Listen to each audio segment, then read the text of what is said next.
Hello, Scorpio, Sun, Moon, Rising, and Venus Signs. Kamusta kayo? Sana po ay nasa mabuti kayong kalagayan. Welcome back po sa Star Tarot. Kung bago kayo dito, welcome din kayo. Thank you sa inyong support. I truly appreciate it. God bless you all, Scorpio. Pauna mensahe ninyo for today ay Star Energy. Napakagandang message ito para sa iyo. This is Star. This is full of hope and optimism kayo sa ngayon. There is happy changes no coming your way kasi manggagaling kayo dito sa pagtatagumpay, no, sa laban ng buhay. Meron kayo rito siguro pinagdaan ng difficult situation in the past, pero you managed to overcome that. Kaya ngayon, ang lakas ng loob na ninyo. Matibay na ang inyong dibdib. You are full of hope and optimism na sa mga susunod ninyong gagawin, sa new life na naghihintay sa inyo rito, talagang magiging masaya na kayo, magiging mas maayos ang inyong kalagayan. Okay? Meron din kayong mga wishes na maaaring mag-come true kasi this is also a wish fulfillment energy.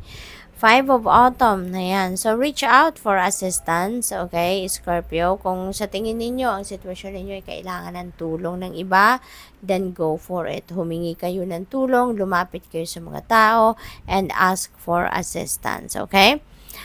Maaari din ang iba sa inyo nag-iisip ng career change, pero sabi dito sa card, hindi ito ang tamang panahon para dyan. No? Poor timing for a career change. Kaya stay put lang kayo sa karera ninyo. Maghintay kayo ng tamang pagkakataon. And you will definitely feel it naman kung ito na yung panahon para magbago kayo ng karera. Diba? Or magbago ng trabaho. Maaari din na ang iba sa inyo rito merong nararanasan na financial struggles. Maaring merong mga issue kayo pagdating sa pera sa ngayon. Maaring nagkukulang kayo or baka meron kayong financial constraints, no? We have King of Winter. Ayan. So, maaring kailangan ninyo ngayon ng advice ng professionals. Maaring you need to consult sa kung kanino man sa ngayon regarding siguro kung anong concerns ninyo, depende sa inyong sitwasyon.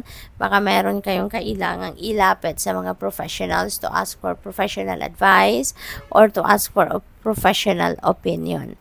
Maaari din ang iba sa inyo rito, no, parang meron siguro mga invitation sa inyo for public speaking, baka kayo ay magiging resource person, baka kayo ay magiging guest, no, sa mga usapin, sa mga programa na kailangang mag-share kayo ng inyong knowledge, ng inyong wisdom, no, yung mga ganon. We have 10 of Winter. Ayan. So, napakaganda ni 10 of Winter kasi 10 represents endings and beginnings. Maaring meron kayo ditong tatapusin na tutuldukan na sitwasyon.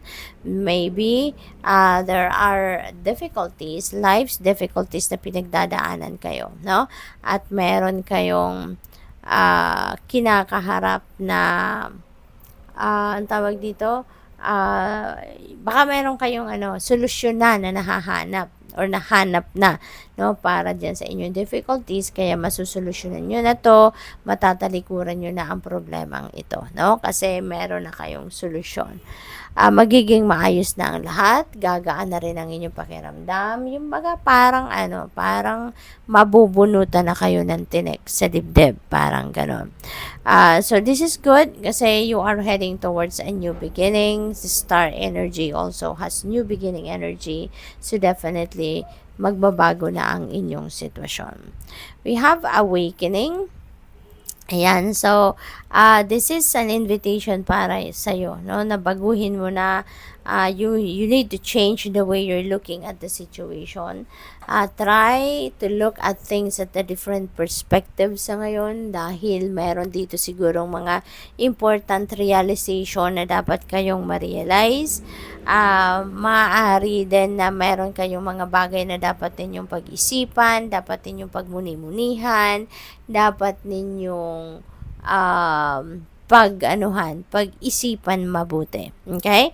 So, maaring merong pause or merong pagtigil, merong paghinto, no, ng inyong mga ginagawa sa ngayon, because that is the way of the universe, talaga para mahila kayo, no, na magnilay-nilay kayo, magmuni-muni kayo.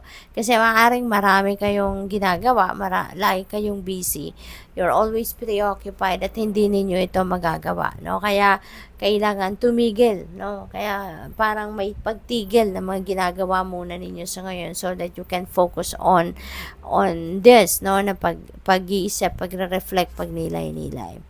The lovers, maaaring merong ikakasal sa inyo, baka kayo ay ikakasal na, or kung hindi man, baka kayo ay maiimbitahan sa isang kasalan, baka magiging sponsor kayo ng kasalan dito, no? Probably then, kung nasa relasyon na kayo, baka merong decision making na kailangan kayong gawin related sa inyong relationship, sa inyong love life, no? What else? We have balance. Yan, balance will be back in your life. Scorpio, maaari din, no, na you are going to be back to your throne, kumbaga, at magiging maayos na muli ang lahat, mababalanse na muli ang lahat. Okay? So, what else?